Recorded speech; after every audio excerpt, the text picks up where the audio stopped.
So lad, explain to us what we're doing at the beginning of the process here. This will be the first stage. You know, they give me a list of wools that meet the criteria for what they want to wash. You know, whether it's a micron or a staple length or whatever it is, and we'll put it on the floor here and blend it. These guys are going through it. You know, you find all kinds of odd things. Hair, poly are all problems. Paint's a big issue. They're looking for paint as they lay this wool up, but we'll put it all on the ground and blend it accordingly to whatever they want, you know, made out of this product. So, yeah. You know, it's all blended here, and then we take it, you know, with a bobcat and put it in the machine, and it's, you know, as it goes up the belts, it's tumbling. You want it as homozygous as you can get. You know, you don't want a chunk of 24 and a chunk of 25 and then a chunk of 21. So, you know, you're trying to blend it all here to make sure that it's an even run when you do put it in the machine. You guys look for some contaminants over there, and then that wool is brought over here with a skid steer and put into this contraption. What is this? This is an opener. This is, in New Zealand they call it a short wool processor. Well, compared to New Zealand, most of our wool's short, but we put that in here, and that's just simply a great big opener. It's got teeth at the top, and it's got a grate that's open. So as it's opening, the dirt can fall out of the bottom. Yeah. So it's got 3 different places where it's blended, and then it goes through that opener, gets the dirt out, and then it goes on to the scouring process. So we're just trying to save water. Yeah, save water here. Yeah. Yeah. Well, it's opening up, open it up, blend it together, and then try to get as much dirt out as you can. So it's got several processes that it does here before it gets to the actual water. Okay. All right, so lad, what do we have here? This is the dirt that's coming out of the bottom of the openers. It's basically vegetable matter, short fiber, and dirt. That's what it is. So we're just trying to keep this from getting in the water. That's what it amounts to. This is what you're trying to get out. And you know, all that dirt's full of grease too. So the more you get out, the easier it is to wash.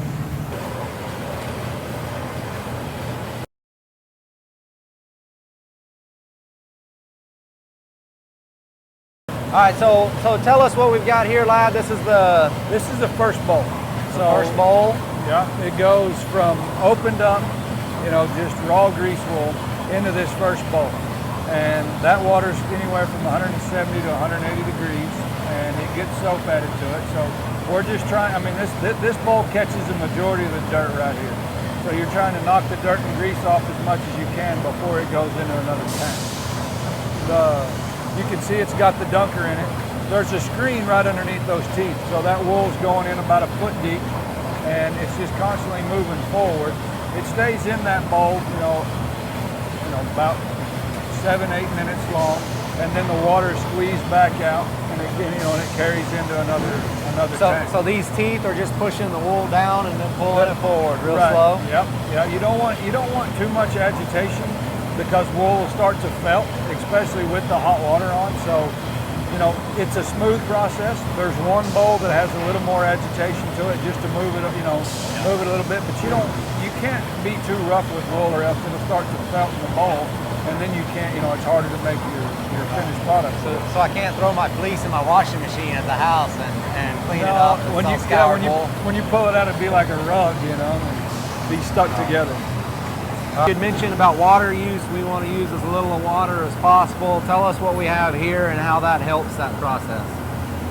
Well, you have a press at the end of each bowl. That's basically, you know, this is our dirtiest water, so we're trying to squeeze that water back out before it goes into the next bowl. We don't want it carrying dirt over, so we leave it in this bowl here. So each bowl has a press, and the clean water works its way in down here at what we call the rinse bowl. That'll be the cleanest water, and it works its way back. So this bowl is obviously losing moisture as the day is running. So this bowl will feed it and the bowl in front of it. So the clean water just works its way back. It's just a more efficient. The old school scouring lines, you filled them up with water, and you washed wool for the day. You dumped the water out, you filled it back up, and you did it another day. This wool actually stays in here all week. You know, these lines are designed to run 24 hours a day, and 7 days a week. That's why you set how much water's going out the bottom, so that tells you how much fresh water is going to come in. So lad, this is the third bowl in the line. What's different about this one compared to the fourth? Well, your first three have soap added to them, and you're trying to get the grease off. and then in the last 3 bowls you're rinsing it out. You know, there's a lot of people that think, oh, more soap, you know, that's cleaner, but there's a fine line between not enough soap and too much soap, because if you can't get it rinsed back out, well then it shows up just like the grease does as, you know, a residual grease, so it's bad for processing. So you gotta you know, keep, and different type of wools take more or less soap to wash them. So this bowl is the last one that gets it. Then you have 3 bowls left to try to rinse the soap back out of it. So lad, we're on the 4th bowl here. This is the drain off the 4th bowl. Right. We noticed that the water's gotten a lot cleaner.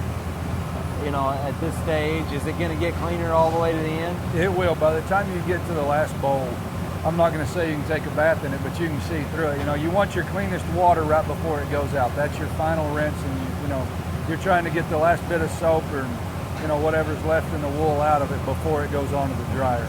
So from here on out, you'll really notice a difference in the water.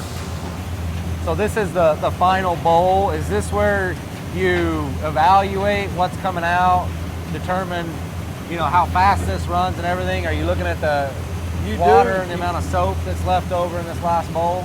Well, you can tell a lot from coming out here, but we don't actually test it until it's already been dried. Yeah. Then we do a test, and if there's something wrong with it, then we know we have to make an adjustment. But we do a moisture test and a grease test on each bale as it comes out, but it's got to be dried for us to know if, you know, to make sure that all the washing is done properly.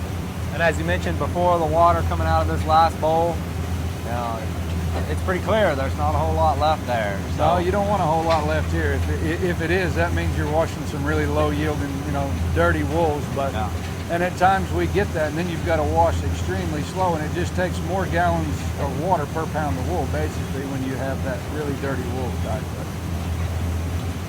Do you have a general figure of how many gallons of water per pound, ton, anything like that? I would say on average over the year, it's probably 3/4 of a gallon to 1 pound of wool, something like that. That's just an average. You know, every wool is different. You know, there's some that we wash that'll take over 1.5 gallons. And like this wool that we're washing here, this coarse stuff, it may take, you know, 1/2 gallon a pound. So it depends on wool type, but I would say as an average, it's somewhere right around 3/4 of a gallon per pound of wool. That's why this machine is so much more efficient than the old type, when you would just wash till your water got dirty, dump it out, throw it away. You know, this way we're reusing a lot of water. You have a general idea how much water we're saving with this newer technology? Well, I know that this line will run about 3 of what those others used to, you know, this line will run about 3 times as much wool as one of those others, with less labor and less water. So, you know, those other ones, I would say it would take close to 2.5, 3 gallons of water to wash a pound of wool in those other ones.